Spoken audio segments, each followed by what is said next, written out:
Aktres na si Chi Filomeno, nagsalita na matapos maling kay Matthew Luwilier.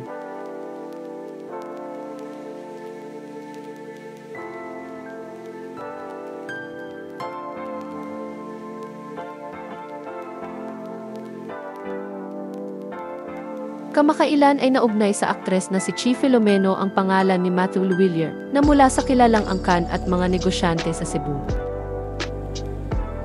Nagsimula kasing malink si Matthew kay Chi nang ipromote ng aktres sa Instagram story noong September 22, 2025 ang Bisaya Brew Beer. Sabi ng aktres sa kanyang post, "Not a fan of beer normally, but goddamn this Bisaya Brew changed it. Lami kaayo ni nga beer, way atik." Si Matthew ay bahagi ng prominenteng Luwilier family ng Cebu.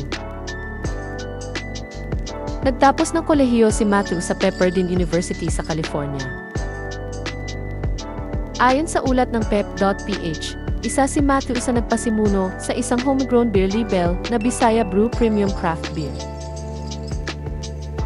Sa kasalukuyan ay si Matthew ang Chief Operations Officer ng M. Luwilier Food Products Incorporated, batay sa LinkedIn account niya. Kaya naman ibinahagi ni Chi sa Instagram story nitong Lunes, September 29, 2025, ang kanyang saloobin ukol sa mga naririnig at nababasa niyang issue tungkol sa kanyang buhay at ng pamilya Luwilier. Hinikayat ng aktres ang mga tao na huwag nang idamay ang mga Luwilier dahil mga pribadong tao umano ang mga ito.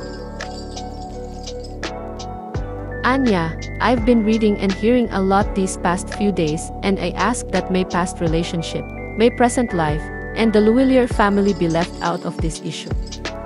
They don't deserve to be dragged into something that has nothing to do with them. No further statements will be made at this time. I kindly ask that people refrain from speculation or intrusions into my private affairs. Thank you for your understanding and cooperation. Sa kasunod na post sa Instagram story ay hiniling ng aktres na manatiling pribado ang kanyang private life kahit siya ay isang public figure. Anya, I may be a public figure, but I am not public property. I ask that my private life remain private. Chi. Kamakailan ay napabalita namang in-unfollow ni na Chi Filomeno at Jake Cuenca ang isa't isa sa Instagram na nagpahiwatig na tinuldukan na nilang dalawa ang relasyon nila.